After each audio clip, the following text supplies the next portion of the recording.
the period in my life where the Northern Wrestling Federation came into my life, I was pretty much the only refereeing at the time. I was just picking up. Sam had moved to, I believe, Illinois at the time. He was doing some dealing on some riverboats. And so I really wasn't wrestling very much anymore. Once in a while here and there, but I was mainly just refereeing. And Smoky Mountain Wrestling, which was an upcoming promotion at the time, they were running Peel's Palace in Erlanger, Kentucky. They had run there, I don't know, 4 or 5 times, and they just did so-so business, nothing to brag about, but they were starting to have a little bit of trouble, and it was quite a drive for them to come up to Northern Kentucky. And the afternoon of a show, I think the advance wasn't very strong, so they decided to cancel the show. Well, the owners of the establishment really wanted the wrestling show to take place. So the gentleman that had brought the ring there that day was a local guy named Johnny Diamond, who I had known for years, and he was a quirky son of a gun, but he was a relatively good guy. He had brought the ring there, and Bob Harmon was down there, and they decided that they were going to take some of their trainees who they were training at the time, and they were going to throw together a last-minute wrestling show. And Bob Harmon called me on the phone and said, "We need some help. Can you come down here? There's your young kids that are wrestling, and can you come down and referee and kind of help them get through this and get this show pulled off?" So I went down there, and that was my first dealing with the Northern Wrestling Federation. Les Thatcher was the trainer at the time, and Les Thatcher is brilliant as far as wrestling goes. He's got a real strong personality, and it's Les's way or it's the highway. And his partner was Johnny Diamond at the time, and that was not a good mix. They both have their good points and they both have their bad points, but it was not a good mix at the time. So Johnny was the actual owner of the NWF at that time, and couldn't do business with Les no more. Something had to go there. So he gets out of the situation with Les Thatcher, and then he's got his wrestling school called Bone Crushers, and he's got the Northern Wrestling Federation, which they really weren't running much shows at the time. So he had a couple of his friends help him do the wrestling school, but it wasn't going very good because they weren't well at training the guys. So they needed a trainer, and they called me up at the time and said, "Are you interested in doing this?" I'd never trained anybody before, and I had trained on the go. So I knew enough about the business. I thought I could pull it off, and I wasn't really a very good trainer at first because I had to really think about how to teach them because I didn't know how to. But I learned on the go, and I think it developed pretty good. And then we were running Peel's Palace. We took over. Smoky Mountain said they weren't coming back anymore, so it wasn't worth the drive and the money because the houses were down. So we started running the shows, and they were not very good at first. We were using all the trainees. The matches were not good. The crowds were not good. And then that's when Wildcat Chris Harris, Prince Justice, Angel, Rob the Bomb, Suicide, they all walked into my life. I'll never forget the first time I met Roger Ruffen. I met him up in Price Hill, Ohio at Bone Crushers at the time, located there on Warsaw Avenue. And I actually took a lunch break from work from the Cincinnati Cyclones and went down to check out this wrestling school that had a commercial on like 11:60 a.m. the sports talk at the time. Well, went in there. I think I was still dressed in a suit, and went in and saw Roger. And the first thing I remember when I saw him, the very first thing I ever thought to my head was, "Hey, that's the guy that refereed for WWF at the time in Richfield, Ohio, the Richfield Coliseum. Wrestled Hulk and Flair and Ricky Steamboat and every big name you ever thought of that come through a wrestling ring." May 1996, I went to an NWF show that was held in Price Hill, Salvation Army, And I went in and I watched the NWF show, and I just thought it was awesome. And I seen some of the talent there. Some guys were very talented, but the whole time I'm thinking I can do that. And it's something I'd always wanted to do ever since I was a kid. And they had mentioned that there was a wrestling school right next door, and they trained on Wednesday nights, I believe it was. Also, ironically, during that show, there was I was there with my son, and there was another guy, a long hair, kind of biker-looking guy, that sat right in front of me. He was there with his son, about the same age. I went to the Salvation Army show. It was right next door to Price Hill at the workhouse, and that's when I met Rob. He was sitting behind me, and he had his family and stuff. I had my family. He was watching the show, and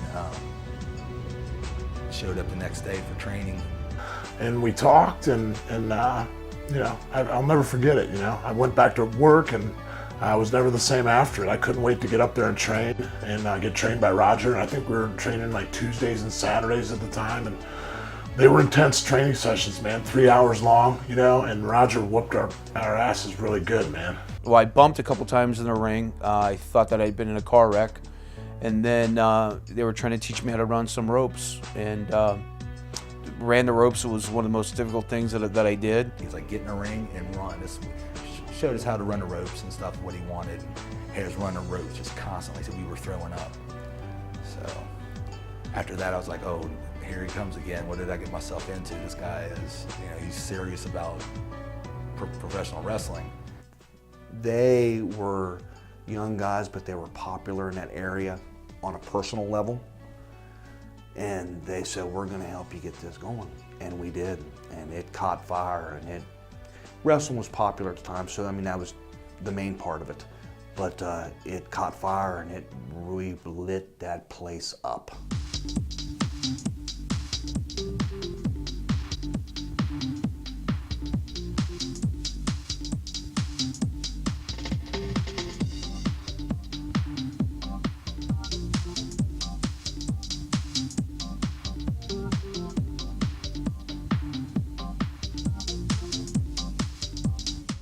You know, the Peel's Palace days, when Peel's Palace to us, and I remember it vividly, and I know a lot of the guys would share the same sentiment, but that was our Madison Square Garden. We called it that.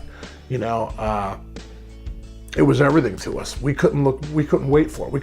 It couldn't come fast enough, you know. Peel's Palace was electric, man. It was on fire. The energy that was there, it was just secondary to none. I would have to say you would have to experience it or talk to somebody who has actually experienced it, especially out in the crowd, and try to get the gist, because it was electric. It was crazy. I mean, we had some really good houses at Peel's.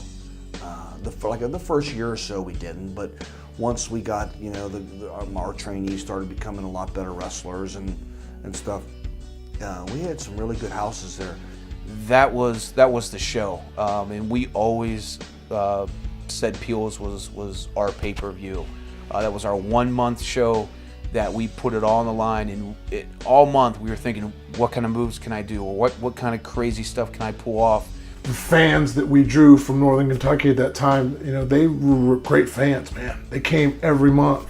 You know, we filled that place. We put 700 or 800 people in there more than a couple times. It was an honor to start out and build up something to 800 plus a show, you know. Stamp Lickage and Wildcat Chris Harris drew a huge number there one night. I want to say it was 600 people or something like that. But our biggest one was Siberius, a big monster of a guy that we brought in. And we had brought him in for show after show after show where he didn't wrestle. He just came down to the ring and beat people up and left. He wants Harris now, I know, but look at that! Siberius has suicide!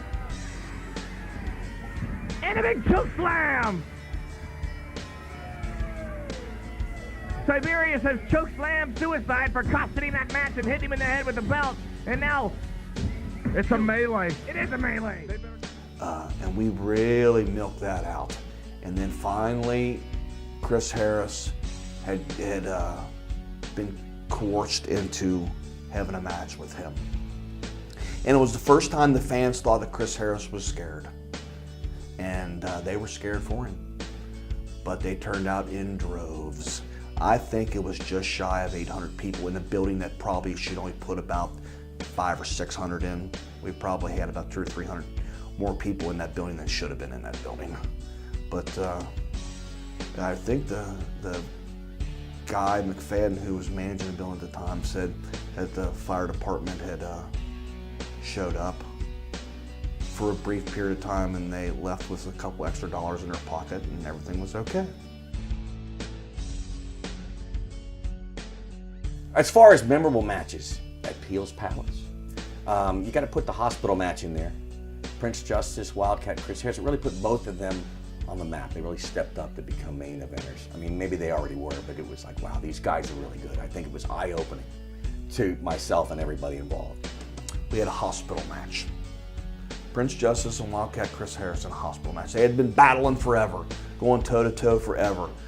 Finally, they decided that there's the only way to end this feud was somebody was going to the hospital.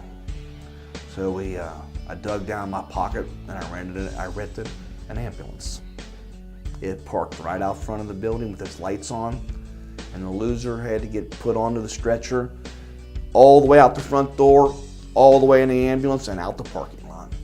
You know, working with Chris Harris there in the first big program I ever really had, and building up to that hospital match, you know, that was incredible when we did that. It was the first time I'd ever been in a major angle. That was my first major angle ever, and it was fantastic, you know. And working with Chris and working with Cat at the time, he was incredible. He was fantastic, and he and I both were, you know, we were top guys on the Indies at the time, and we didn't even know it yet, and we tore it up.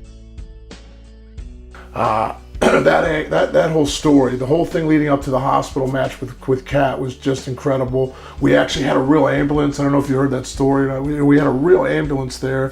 It was fantastic. You know, I don't know how we worked the city of Erlanger into it. I really don't know how that happened. To this day, I know calls were made and everything, but I can't remember how in the world we ended up getting it. But we had a real ambulance with 2 real paramedics on duty that sat at ringside with the stretcher.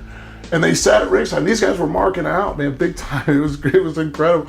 You know, and we tore it up. Me and Chris went in there and we kicked the shit out of each other. We really did. It was one of the most physical matches I've ever been in to this day, and I've been in some physical matches. But that one was really physical, you know. And I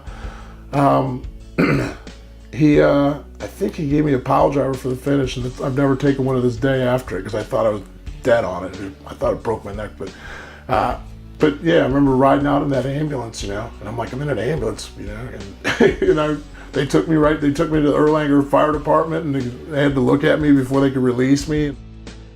There's a match for the NWF Championship, and it was in a cage match, and I know Roger Ruffen has said before that it's one of his favorite matches. It was a steel cage match.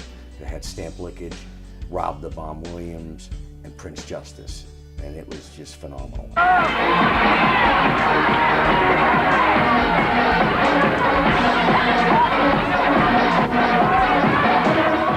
Triple dance cage match between myself, Stamp Lickage, and Prince Justice. I had just broke my wrist a few weeks prior. I had three breaks I had a cast on, and it was my first cage match. And you know, I was the smallest dog in the fight. You know, Stamp Lickage and Prince Justice, they were some big boys.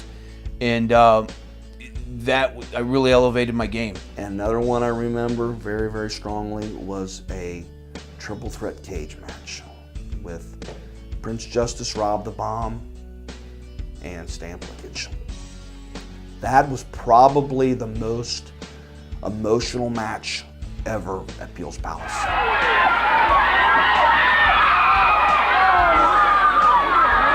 That match was absolutely incredible to me. All three of us we clicked really well and worked real well together.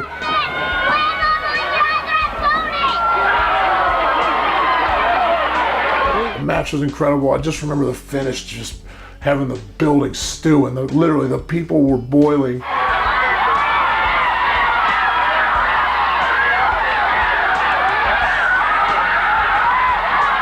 When Rob won that match, that was so much electricity, because when we first brought Rob in, Rob was brought in as a fan. he sat out in the crowd as Rob the Fan. So the night that he won, they won.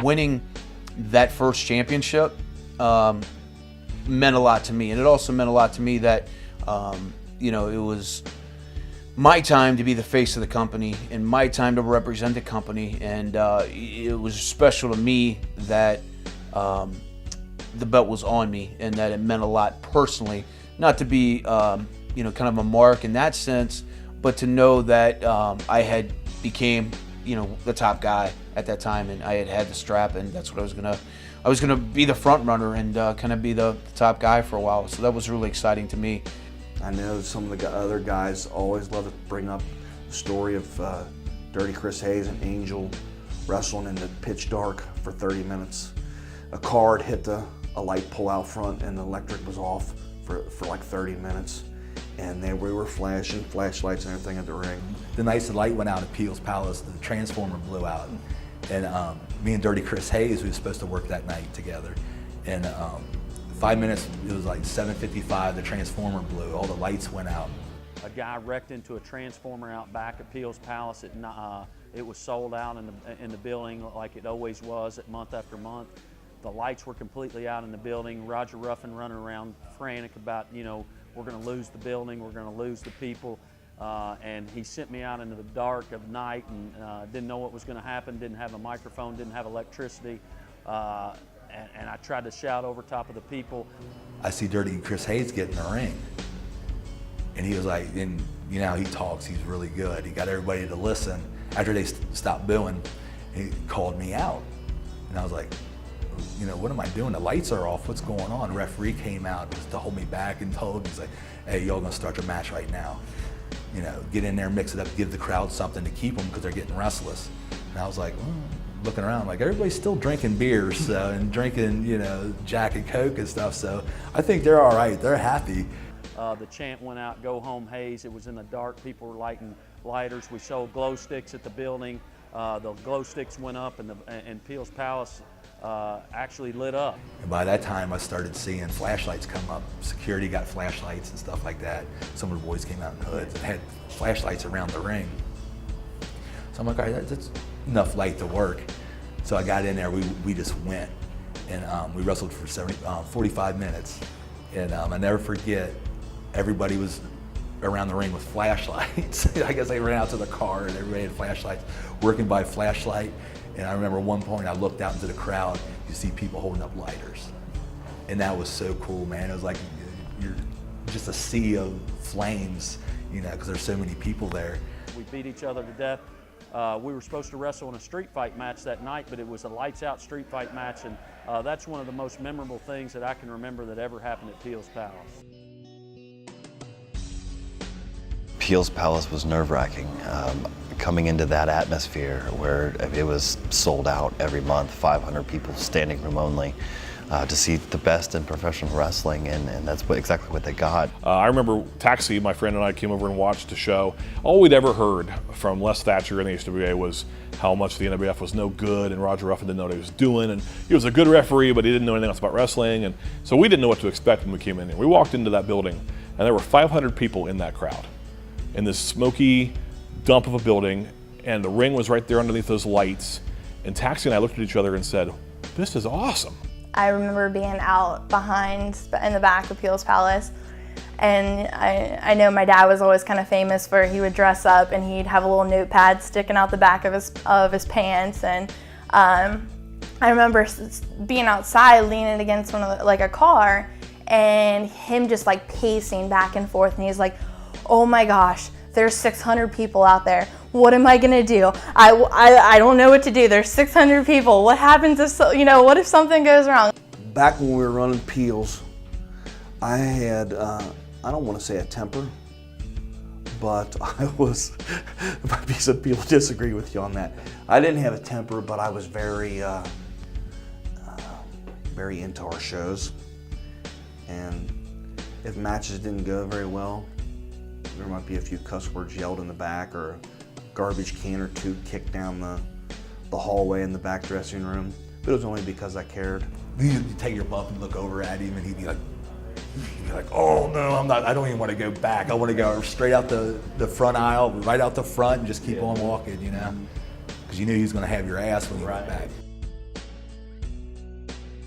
There was some incredible parties there, you know, just, I can't even pinpoint one or two of them. It was incredible. You know, we partied there every single month for the 5 or 6 years that we were there, and every single month, no matter what we had to do to scrape together the $40 to buy a room right across the way there at the it was called the Motel Inn, which is also gone from there now, but it was called the Motel Inn, I believe.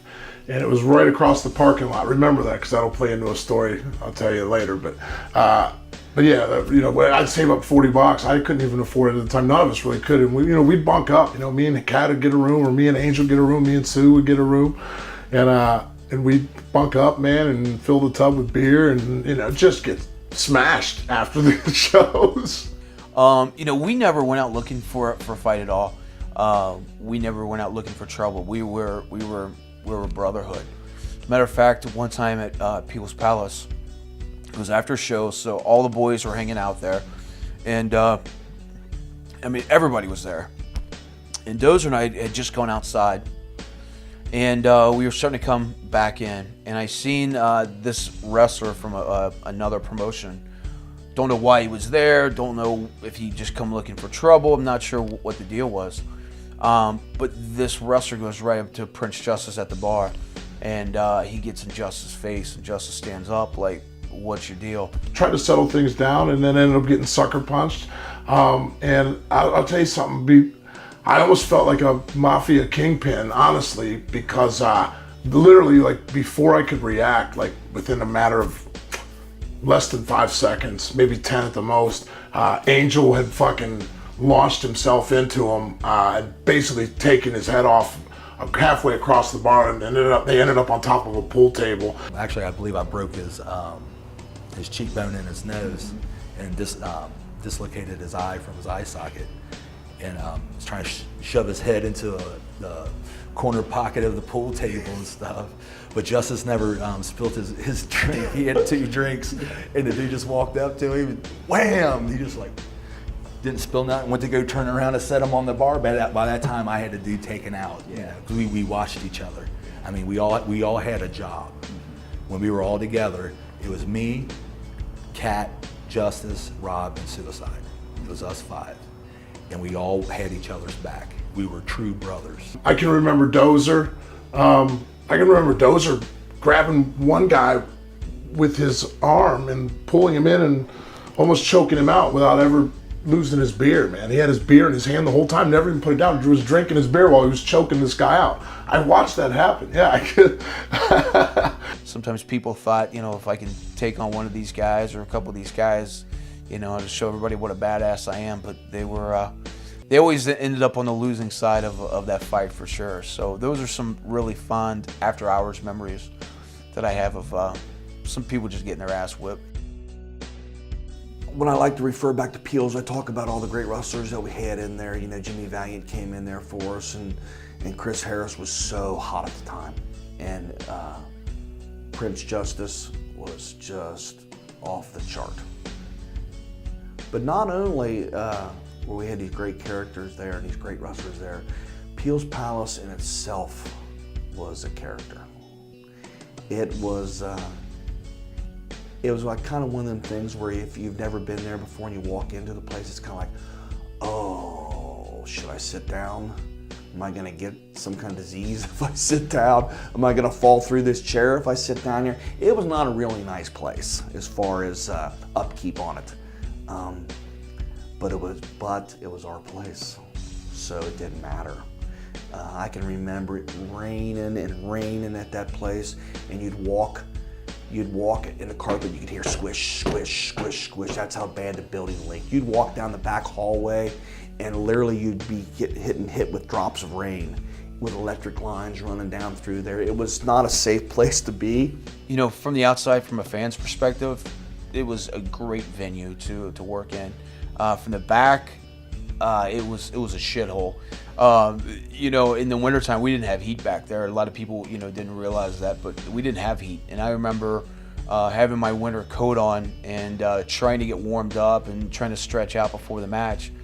And there were some times that it was so cold that when you went out there to work your match, you knew that the first time you were taking that bump, you felt like you were just going to break into 1,000 pieces, like a sheet of ice. In the 5 or 6 years that we were there, you know, we watched it deteriorate. I mean, the last year, I think the roof was caved in the back, and there was wires hanging down with water puddles, literally. I mean, it looked like a picture for a hazardous zone. You know, people talk about how bad the ECW arena was in the back, and I'd been there, and it was pretty luxurious compared to the backstage of Peel's Palace and what that was like.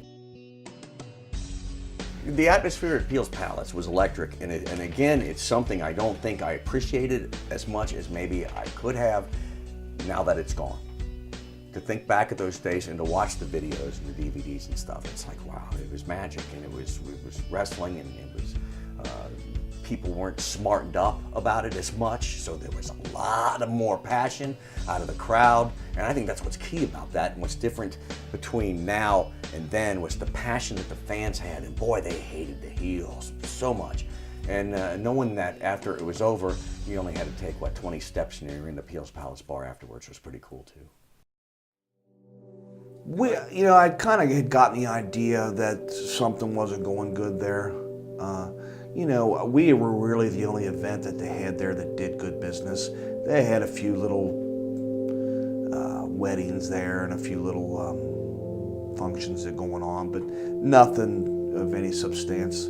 I think the bar did some pretty decent business on weekends only, but it was a big building, so I'm sure the overhead there was quite a lot, and the building was in quite a disarray as far as being needed remodeling bad. It was a week or two before we were supposed to be there on a Saturday night. It was a week or two before the electricity had been shut off by the electric company, and they didn't have any electricity in the place at all. And they wanted to open the bar on a Tuesday or Wednesday night. So they rented a room across the street at that motel. And they rented a room right because the windows would face the parking lot. They rented a room there. They ran power cords from the room they rented across the parking lot over to Peel's into the bar so they could turn the lights on. A police officer from Erlanger pulled in, saw the cords, called the fire department. They came, they shut it down, condemned it, and everything. That was it. A bartender told one of our wrestlers that we're closing tomorrow. So it was quite a shock. I remember, it was just, the boys were down. They were down worse than I was because that was the only thing that they knew. So when we heard it was closed, or it was a shock to us, man. It definitely was a huge chapter to our life that closed. And we were just really upset, and everybody was scrambling, like, what's going to be our next home base in Northern Kentucky? What's going to be the next move? And we were even concerned for the future of the NWF as a whole. Once Peel's closed, it meant that much to us. I was just shy of devastated. I really was, at the time.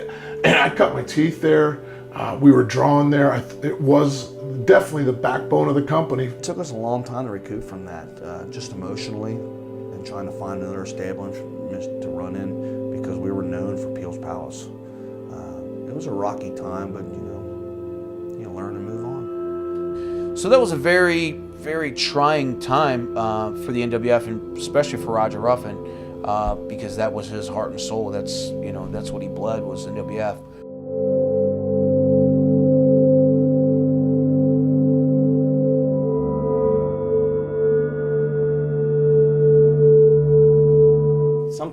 Sometimes when your memories, what you remember and what actually happened can be two different things.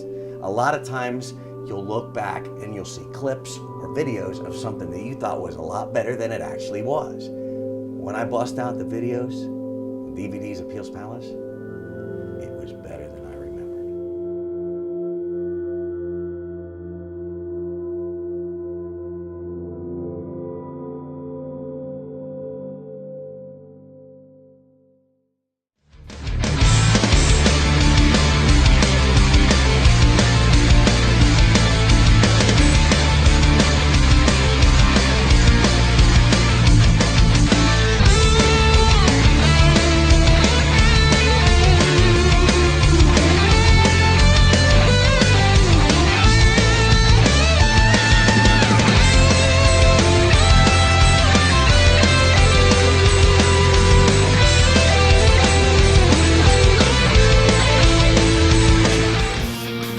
Northern Wrestling Federation and the Madison Theater proudly present the 1-year anniversary of the Northern Wrestling Federation coming into Covington and coming into the Madison Theater. 52 big shows, so many great events took place, so many big happenings took place right here at the Madison Theater. I don't think the Madison Theater gets near enough credit for the history of the NWF. We never drew real well there because we were running Monday nights. There was a couple, you know, we had a few shows there that drew decently, but we didn't draw real well there. So a lot of people don't give it the credit that it has, but there was some guys learned how to wrestle at Madison Theater. So we started at the Madison Theater. It was a weekly show, which we hadn't done in the NWF, I don't think. At least I hadn't since I was here. And that's really hard. People don't realize how much work goes into putting on a weekly event. And the Madison Theater was this very cool little space in Covington where we had the ring set up in kind of the mosh pit area next to the stage and had a giant screen and allowed us to do some video stuff that we'd never done before. Look, I knew what I was getting into when I signed on, okay? I knew what I was getting into when I signed on to be the star of the reality series Chad Too Bad Live, only airing on MTV Europe. Yes, Matt? I'll be to bed in a second, Matt. No, you're so dead sexy.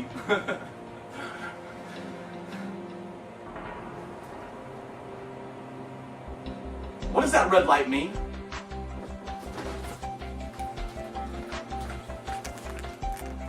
Has this thing been on the whole time? Oh, They had that big, huge screen TV that we used to had our pre-show there, and you know, guys got to do a lot of different things that they didn't do before. Not only wrestle, but you know, do stuff in front of the camera and behind the scenes and stuff. I gotta tell you, Chad, our fans love us, and especially you. You're so hot. You're so sexy. Matt, this is your night. I've got something for you. For me? Oh yeah. A little bit of bubbly, baby. Oh yeah. Champagne Oh, yeah, to baby. being sexy and to being hot and to being young studs. All right. I remember going to the Madison Theater every single Monday and just loading that ring up. And I picture like loading the ring up and with ice on the boards and snow and slipping and putting the ring together. And I don't have fond memories of it at all. I mean, I remember Wrestling Weekly was pretty cool, and at that theater was pretty cool. But Jay, why do you keep doing that ridiculous shimmy? Jay, this is a very serious moment. Must you keep insisting on doing that stupid shimmy? Jay, are you okay? actually, yeah, see, I forgot about that. Yeah, that was actually pretty fun. That's the kind of stuff that Raj can, you know, and Raj, you know, he wasn't always putting that always together, but just that he allowed us the freedom sometimes to just practice that kind of stuff. So where, you know, we watched Monday Night Raw and you see there's a big Titantron or whatever. Just that we had this screen, we're able to be up on that screen and cut promos and try and be funny or try and be serious or whatever. It's just good practice, man. A lot of guys don't get it, you know.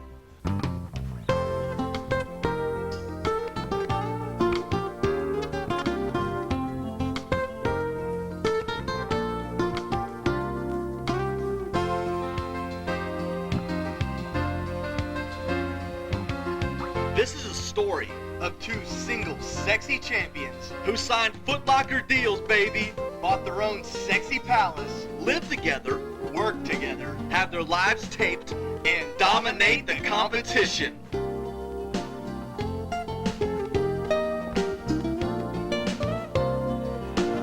A lot of guys, you know, teed themselves there at the Madison Theater. We ran a lot of shows there because we were there every Monday for, you know, a couple of years. That's a lot of shows.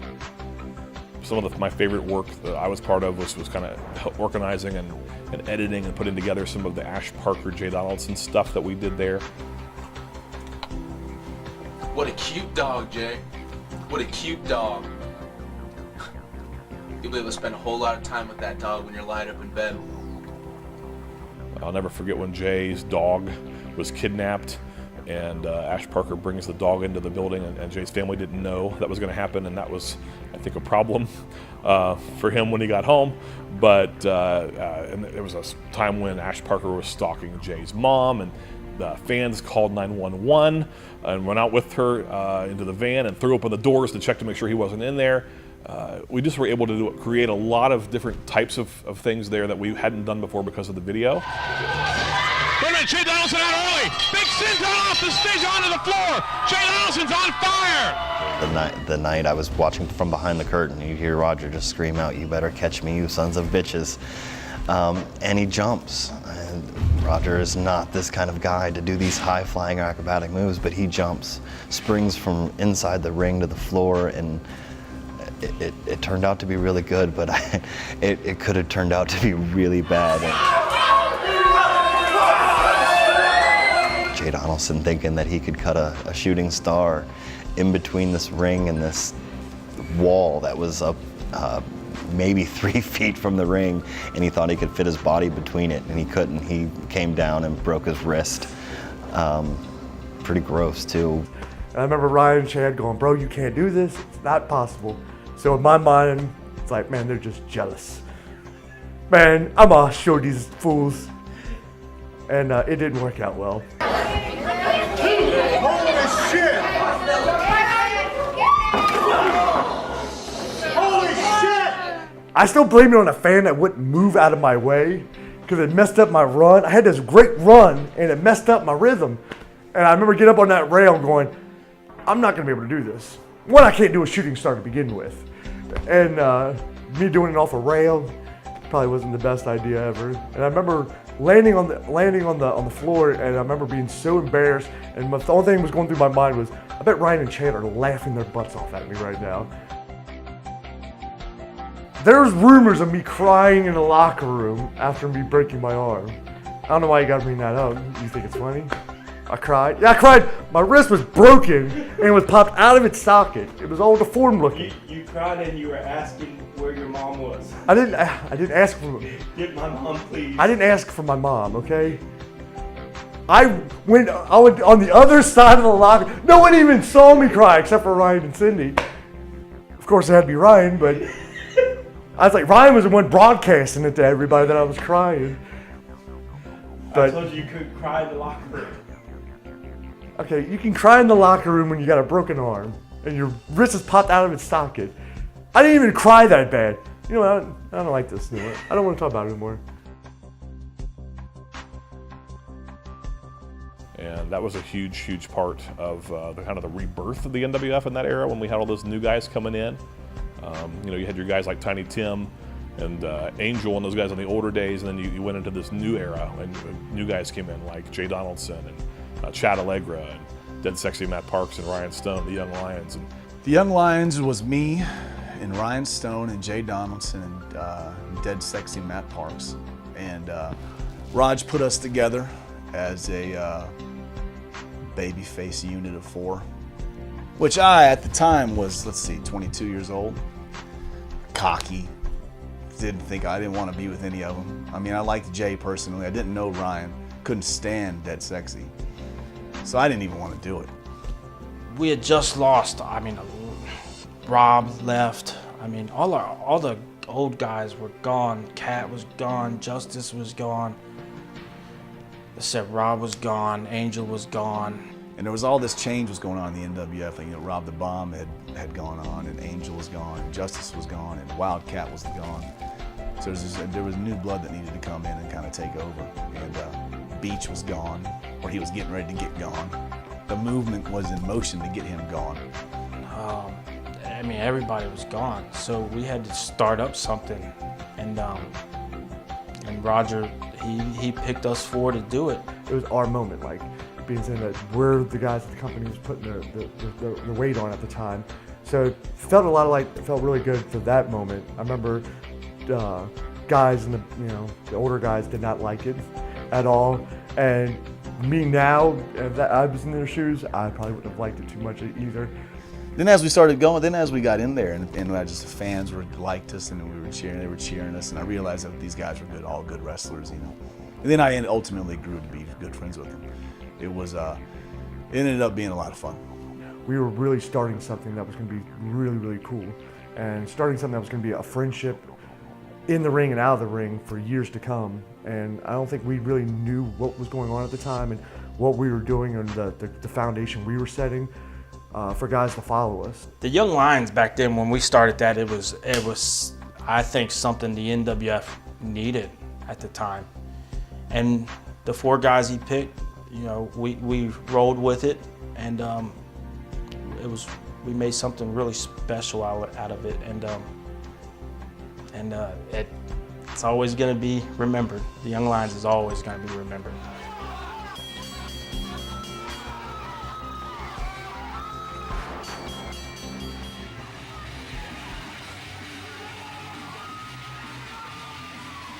So it was nice. Anyway, it was cool that Matt got this big push there, and then finally I turned heel with Matt too, and then so me and Matt were able to wrestle with Ryan and Jay, and that's when we realized we had so much chemistry, and that's when I think we realized we all became good friends, and it was anytime I was in the ring with any of those guys, I was always comfortable. I mean, still when I look back on my career now, I still, you know, Jay, for sure Jay, and for sure Ryan are, you know, 2 of the guys that I absolutely love getting into the ring with. Dead Sexy just wants to throw you around and hurt you, but he was still pretty good, you know. In wrestling, man, there's some good scientific wrestling. You know, guys that go in there and exchange holds, and then there's some good brawlers, and we've had some wild matches. Dead Sexy Matt Parks is setting up a table. He's done! And who knows, Donaldson might quit or pass out before we even see what the table's all about. It's possible. And I remember me and Jay were going to bleed a little bit, so we were kind of pumped up about that. And I just remember picking up Jay for a power bomb, like this. In a dangerous position. Wait a minute, Allegra. He's setting up Donaldson for a power bomb, not through the table. And all this blood goes from Jay's forehead into my mouth. I went, and I'm swallowing it. And I went, oh my God. Oh my God. Then I don't remember what happened, but all I can remember thinking, especially at this point, I don't know why, because I ended up getting to where I liked cutting my head all the time. But before I did that, I used to just despise blood. Like in school, man, if people start talking about blood, I want to get queasy, bro, and I couldn't even, it made me want to throw up. And I still remember when I go up here and all this blood's going on my mouth.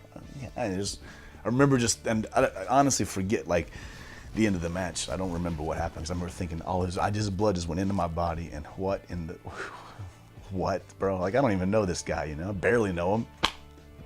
It's disgusting, you know? This don't look good to me. This don't look good at all. Oh! You know? But besides that, the matches were good, and we went to, I think next month went on to a cage match. And from what I remember, I know they used to have really good crowds in Wilmington, and that was way before I got there, because by the time I got there, the crowd started to come down. And by the time that cage match came in, for, you know, me and Matt versus Jay and Ryan. Well, I'll tell you what, Rick, now that we've got all 4 guys locked inside the steel cage, wow, I'm just anticipating this one. It's going to be brutal. And I was able to beat the shit out of Jay with a chair. But it was the hardest chair shot I've ever seen in my life.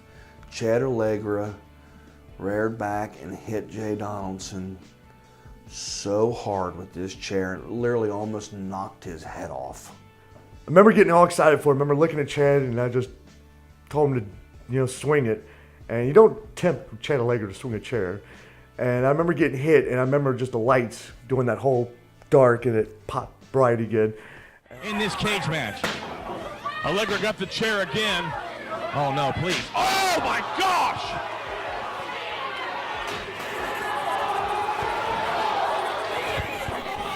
Donaldson has been leveled with a steel chair. You can still see me hit Jay with that chair, and Dustin's working security, and he goes,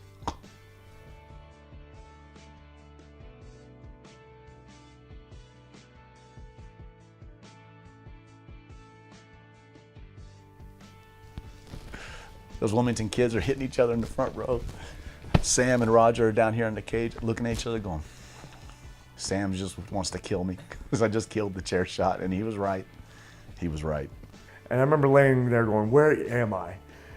And what's so cool about looking back on that and stuff is seeing everybody's reaction, from the fans to the guys, the boys around the ring and stuff. Everybody jumping and grabbing onto their friend next to them, just so wowed by what they just saw. So I love the emotion, the reaction of it, but the chair shot itself really was not fun. And I remember going after the show, Kurt calling up and asking if me and Chad were still friends because of the chair shot. And we had no clue about it. Then me and him actually sat down and watched it together. And I remember looking at it, and then I looked over at Chad, and Chad looked at me like, "I'm sorry, bro." Another town that has a lot of memories was Wilmington, Ohio. We ran right there at the fairgrounds.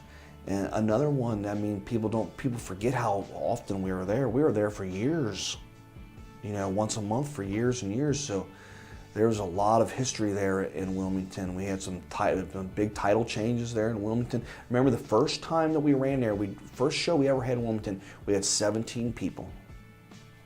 And I said, there's no way we should ever go back there. No way. But I was coerced and said, let's give it one more time. Give it one more time. And we went back there, and the crowds went up, up, up, up, up, up.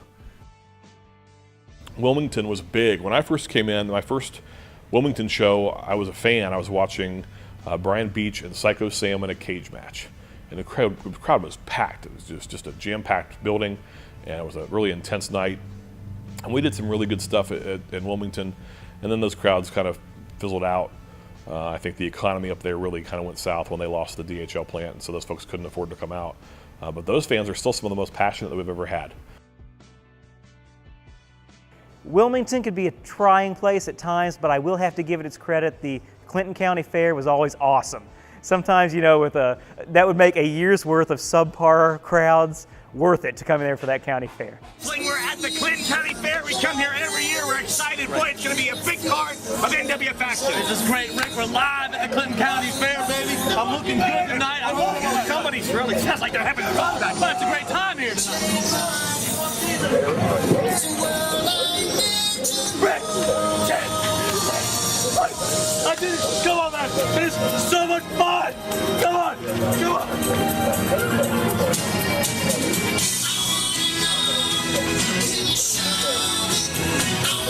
And NWF action right after this. We also did the fair shows there. The fair shows were great in Wilmington, Ohio. We still have, we don't run Wilmington anymore. We still got a lot of the fans from Wilmington come all the way down to the Cincinnati area to see our shows. That's how much we've impacted people's lives. People don't realize that. A lot of wrestlers, I don't know if they take time to realize that, or a lot of the fans realize that. I mean, we've impacted a lot of people's lives, and they've impacted our life.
For some reason, the first story that comes to mind is I remember coming home late from a wrestling show. Somebody, of course, designated drove us because me and Roger had a couple cold beverages. We're going into his house. I decided to pee in his front yard. I look over and I see Raj peeing on his sidewalk that leads up to his front door. I don't know why I'm telling this. It's the first one that comes to mind. He's peeing on the front sidewalk. And I just start laughing, everybody's laughing. You're just peeing on your sidewalk, haha. We go inside, we go to sleep. I wake up the next day, and my dad comes to visit me at Rogers. He's bringing me a biscuit. He knocks on the front door. I go, hey man, what's up? And he goes, oh man, it's good to see you, man. I just slipped on some ice on the front porch, on the front sidewalk, man. I looked out and I went, I said, that's right where Roger peed. And my dad's a real quirky guy, you know. He went, what? Oh my God. He hands me the biscuit and goes, 45-year-old guy peeing on his own sidewalk. Storms away. Gets in his car and leaves.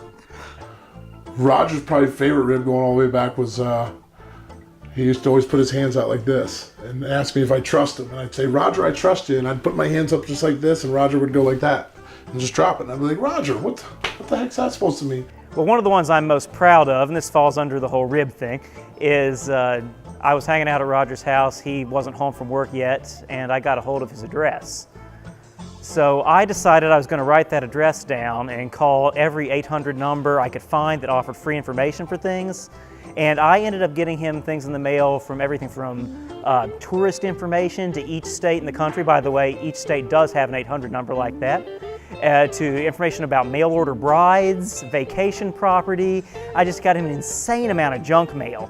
He told me, eventually, he tried to keep quiet about the rib, not give me any credit for it.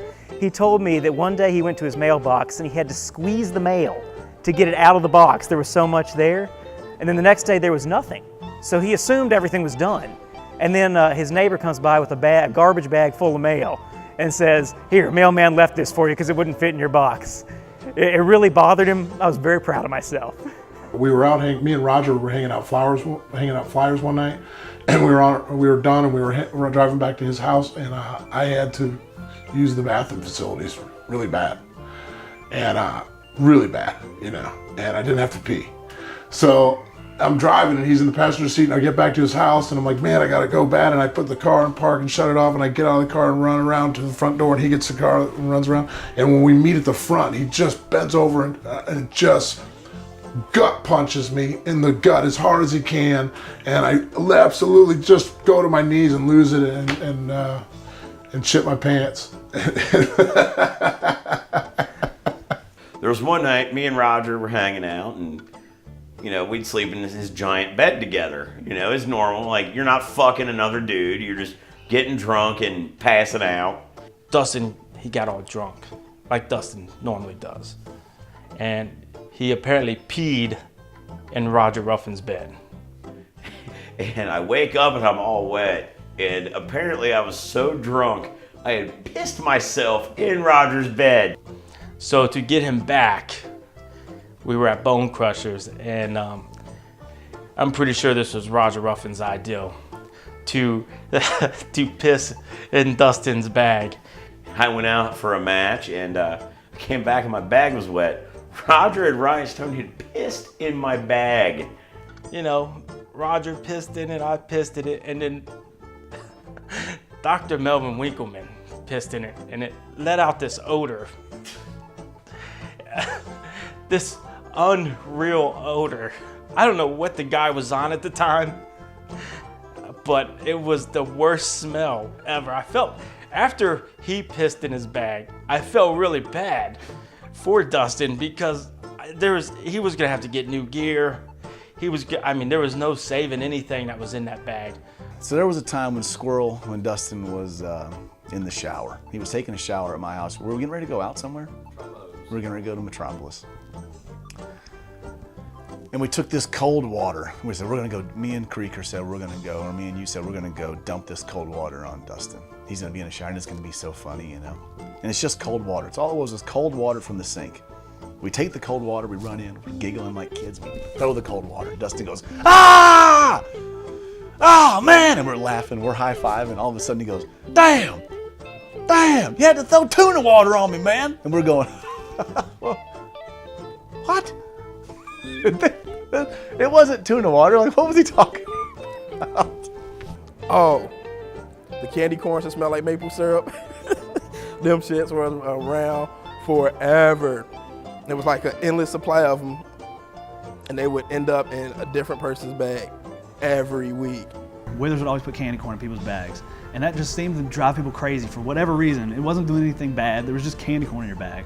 But I remember that was like one of my first shows. I was in the locker room, and it wasn't me. I don't remember who it was, But I remember them just flipping out because they had this candy corn just opened up in their bag. Had a box full of candy corn, and I think Medler got it a few times. 2 nights in a row, I remember Medler got it 2 nights in a row, and he was so mad that second night in the row. He said, this is what he said, and I quote, "Come on, guys. I appreciate a good rib and all, but this is getting a little bit ridiculous." Jeremy Hyde, we were in, Buford. We were in Buford, and it was near Christmas time, so they had a lot of their holiday decorations out, and they had these little stockings. And Jeremy Hyde put a little stocking in his tights, and he was it was a Royal Rumble that night too, and I was one of the early guys in, and he was one of the early guys in. So we had already been wrestling for 10 or 15 minutes or whatever. And at some point in the match, I was like choking Malpractice or something. And I looked down and I could actually see the stocking that was formerly in Jeremy Hyde's tights inside of Malpractice's mask, right by his mouth. And then when we got to the back, Malpractice told us he thought the stocking was part of his mask, so he was actually biting down on it throughout the match. He wadded up a dead toad in a freaking napkin and put it in one of the pockets of my wrestling bag. And that thing had been decaying in my wrestling bag for a week and a half, and it smelled absolutely awful. And I remember just thinking, what an asshole. Yeah, that was sick. That was sick. I mean, I definitely have one coming for that. Well, you know, most organizations, nearly all organizations, they have some form of a Hall of Fame. The NWF has one too, and there's some legendary cats in there. But we have something that I don't think anybody else really does. We have the Wall of Shame. You know, I'm not only a spokesman for the Wall of Shame, I'm also the founder. See, this wall here, if you have a match out there that's so bad, and as it says, the shits, it gets written on this wall. This wall is a proverbial who's who of who's been in the NWF. Unfortunately, it only starts in 2011, so we're missing almost 16 years of barn burners up here. But we got Dustin Lillard, myself, Malpractice, multi-time recipient up here on the Wall of Shame. The legendary Brian Dewey. And what I personally think is the all-time worst segment in NWF history, we have it right here. It is Words with This Guy Live, which I was also involved in. Imagine that. But you're nobody until you're on the wall. We're in Fairfield. We are in Fairfield, Ohio, and we had built up this big feud with Muldoon and Jesse Hyde. And Jesse Hyde was kind of he's part of the hippies, and he's kind of a happy-go-lucky guy. And he's wrestling, and I'm in the back. I'm not really paying much of time. And there must be 10 guys standing at the curtain watching, and they're all giggling and looking back at me and giggling. I said, "What's going on?" "Oh, don't worry about it. Don't worry about it." And then finally, they all turn around. Boss, Jesse's pants just fell down."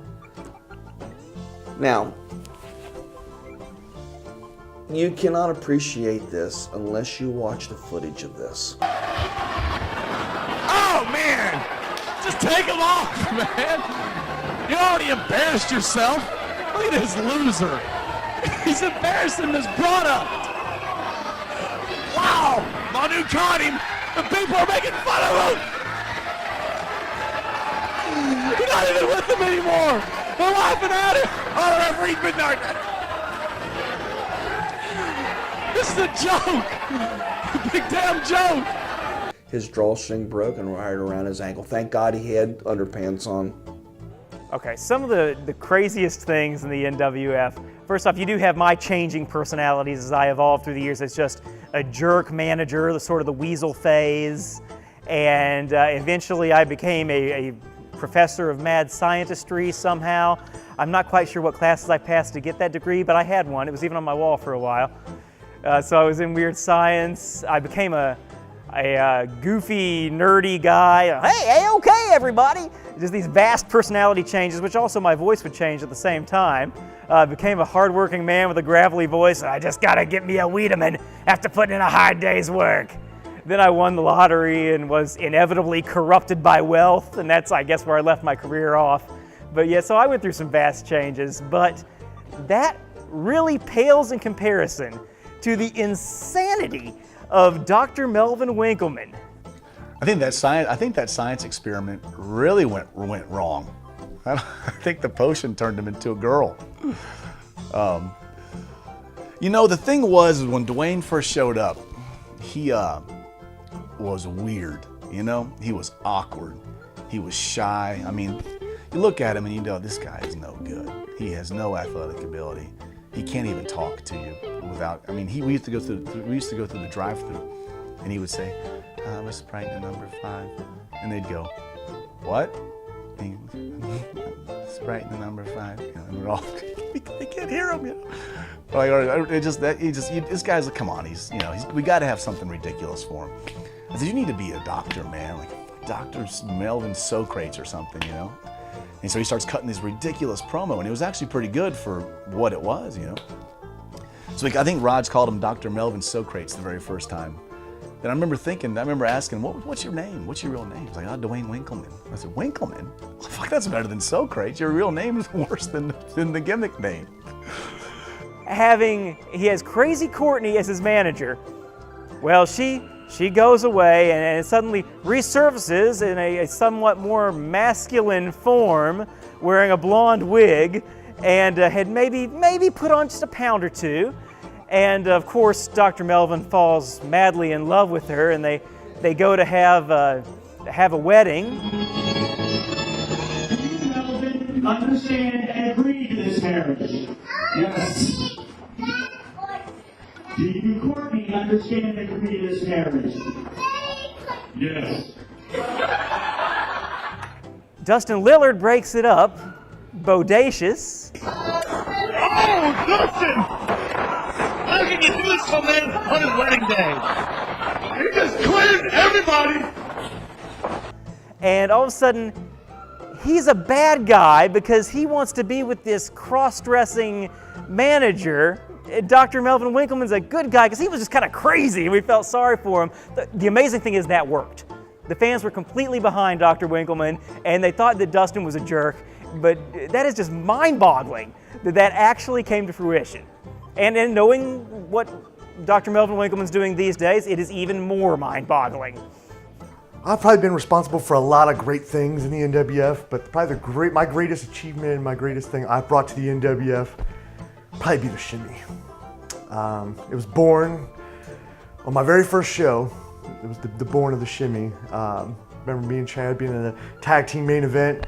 We were so pumped up, and I was doing the cross body off the top to win the match, and I remember being so pumped up, I just let my body just go, and it did this thing. You know, you can't control it. He does this gyration, and at first I didn't know if he was epileptic or what was wrong with him, but I don't know, man. Jay Donaldson, that damn shimmy, that he thinks is so cool. I did it, and I remember watching it back. Me and Chad sitting there watching it, and we're so proud of that match. And Chad dives out of the ring, and I jump off the top. And so Chad never saw the Shimmy until he saw it on TV. And we were watching it, and Chad looked at me and goes, "Bro, what was that? What did you just do?" And I was like, "Man, that was so cool." I mean, as the commissioner, I think when I was the NWF commissioner, and I think banning the Shimmy was pretty funny because that wasn't planned. And Jay actually was like, "Well, hold on, you can't do that." I said, "Yes, I can. You're the commissioner." I think the fans were happy that I banned it. It's kind of taken a whole new life of itself. The Shimmy, you got to be careful how you do the Shimmy. Not everybody can do the Shimmy. Roger Ruffin's thrown his back out trying to do the Shimmy. Other guys have tried to impersonate the Shimmy, but there's only one Shimmy. The Shimmy is developed as I've developed in wrestling. It's more of a sexier version to the Shimmy.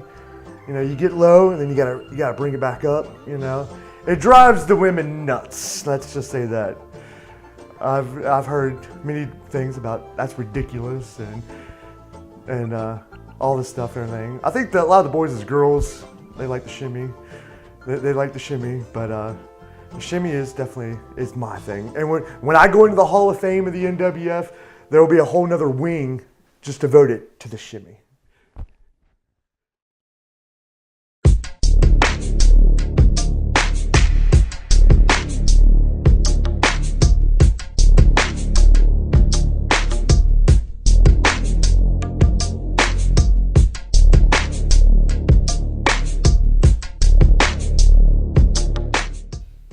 always like to tell people that I don't have an ego, because I really don't think I do. As far as wrestling goes, I can get in the ring and I can wrestle anybody. It doesn't make no difference if they're a great wrestler or not a good wrestler. I don't have an ego when it comes to that. But as far as being a trainer and a promoter, I do have a big ego. I have a big ego. It's important for me. It's important for me to be respected, and it's important for me to be the top. You know, and it's important for the NWF to be on top. And I think we've proved it. I mean, there's been a few promotions come along. We like to use the slogan, the first, the last, and the best, because we were the first ones on the scene. We're pretty much the last ones on the scene, and we were always the best. One of my most favorite memories in the NWF is the bitter feud we had with the HWA, and that was a shoot. They hated us, and we hated them. They thought they were number one, and we thought we were number one. Well, finally, yeah, and the funny part about that is the fans felt the same way. The fans were in on that feud. I mean, the fans really believed, the NWF fans really believed we were the best, and the HWA fans really believed that they were the best. And I just got to thinking one day, you know, there's a lot of money there. Why aren't we doing this? I was up on his I was digging leaves out of his gutter or something on top of his roof, and he goes, "What do you think about doing an angle with the HWA?" I said, "I think that'd be great, man. It'd be cool." And he goes, "Okay, cool." And that was it. I didn't hear about it again. Roger's really, he likes to keep stuff to himself, you know, because you never know what's going to happen. We were at a fairground show. It was for another promoter. It was, and Cody Hawk, who was with the HWA, was on the card, and so were Chad and Roger. And Roger was talking to him all night, and usually I was pretty much in the loop on most things that were going on because I was part of the office, but I didn't know what was happening. I didn't know what they were talking about. I looked at Chad Allegra one night and I said, "I got a good idea." He said, "What's that?" I said, "Let's just show up at the HWA arena unannounced." He said, "Can we do that?" I said, "Let's show up and find out." And he looked at me, he said, "I'm game." But I remember I wrestled the first match at Bone Crushers that night that we ended up going into invade the HWA. But I wrestled the first match, and me and Raj hopped in a car and drove up to Evendale, was where it was at. And we didn't tell anybody. I don't think anybody knew, not even Kirk. Kirk was dying to know what we were doing. All of a sudden, Roger tells me we need a cameraman to go with him because he and Chad are going to go up to the HWA and invade. I'm like, what? No, what? It was cool because also Cody didn't tell anybody. Cody Hawk, the owner of the HWA, hadn't told anybody what was going to happen, which I kind of wish he would have, but it made it kind of authentic that he didn't. They didn't tell freaking nobody. They didn't tell nobody. I mean, that was a straight shoot secret. I mean, they didn't tell nobody. I mean, we didn't hear about it until, I don't know, the next day after, like, you were where? Like, what the hell? Nobody had an idea we were coming. And the rest is history. It was a phenomenal feud. There was a ton of emotion there. Chad Allegra, are you ready is what I want to know. Raj, baby, let's go up inside here and let's make history. Let's go, son.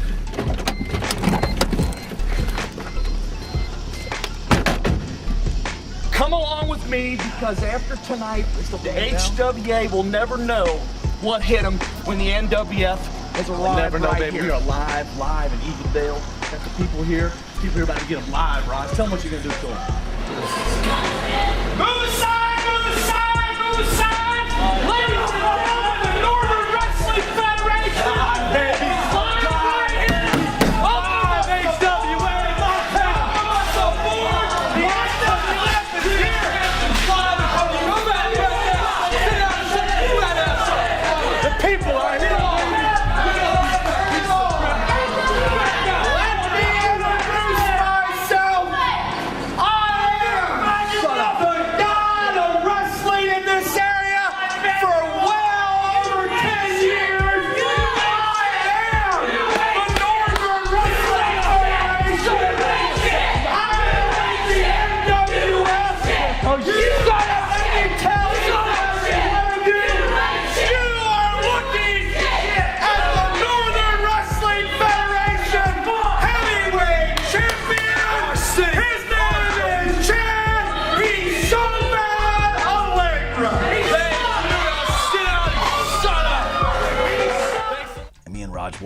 front door and I got this title on my arm. All the fans like, what? And Rod starts talking crap. He takes the microphone from the guy and we get in there and we cut this sweet, Raj cuts a sweet promo. Then Cody gets in the ring, cuts a sweet promo. All the HWA guys are running out because they have no clue what's going on. It was that was a cool moment. Mr. Cody Hawk! Mr. Cody Hawk! I've been waiting 10 long years for somebody to be cordial enough to invite the NWF for a visit. I never got that invitation, so I decided to invite myself. So why don't you be a good host, stand up and be courteous, and welcome a superior wrestling federation into your building. Number one, Les Thatcher disgusts me. Number two, Cody Hawk, you disgust me. And most of all, number three, the HWA disgusts the NWF. Don't you have a damn thing to say for yourself? Who the hell you think you are coming into my building that I broke my neck for? You're not welcome here. Get the fuck out!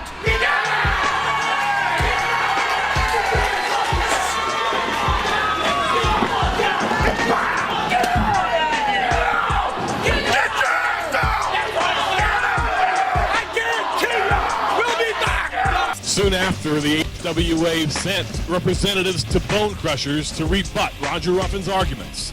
Here are those comments from Brock Guffman, co-owner of the Heartland Wrestling Association.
They got me involved the next time they went there, which I came out with Chad and Raj and Matt. And man, that was crazy because Cody didn't tell anybody that this wasn't real, that he knew we were gonna be there. He basically, his guys in the back thought we were there like this was real, and they were ready to kick our ass. Real soon. See, I've only got one question for you. Do you have the guts to put your HWA championship on the line or not? Hell yeah, I got the guts.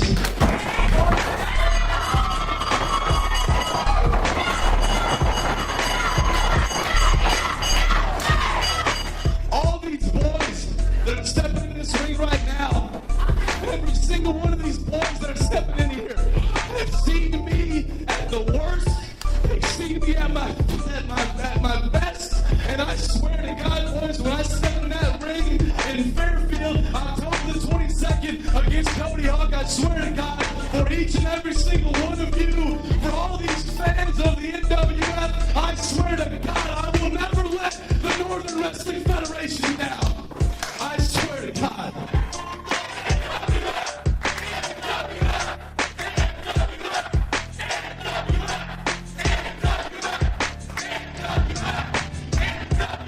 And then it ended up cultivating into this awesome match in Fairfield, which at the time it was the biggest crowd I'd seen there.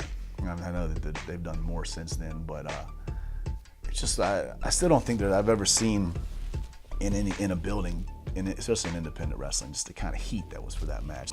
It was very, very intense, and I'll probably never ever be part of something as emotional as that night when Chad wrestled Cody Hawk, and those fans before the show were chanting in the lobby.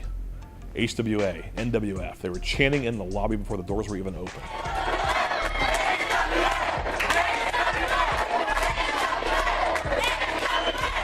Now you gotta remember, I'm not bragging, but I've been to WrestleMania.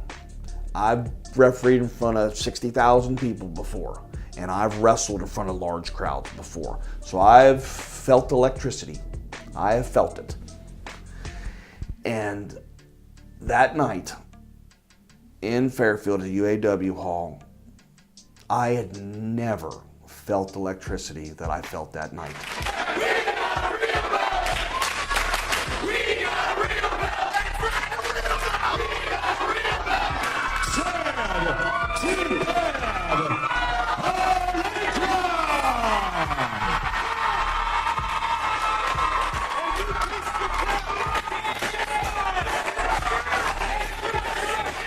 When I watch it back now, I can't believe that was even me, because it was so cool to be involved in that, you know. Now we're in a UAW hall. No, it's not a huge arena. It doesn't hold thousands of people, but that building was packed to the rafters that night. Those people believed that night.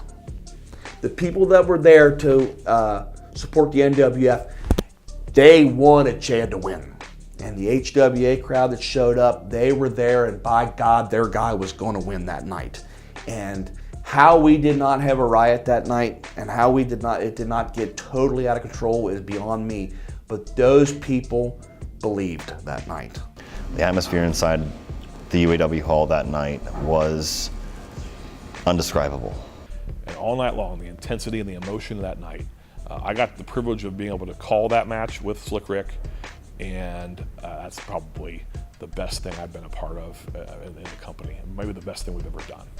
The HWA fans that were there probably didn't experience a genuine emotion at any of the HWA shows that they felt that night, because I know what I felt just watching it, just taking myself out of the ring, watching it as a fan, and just being drawn into the emotion of the entire night. Ryan Stone came out and grabbed the chair. Oh, John Moxley with a chair. He just leveled Moxley.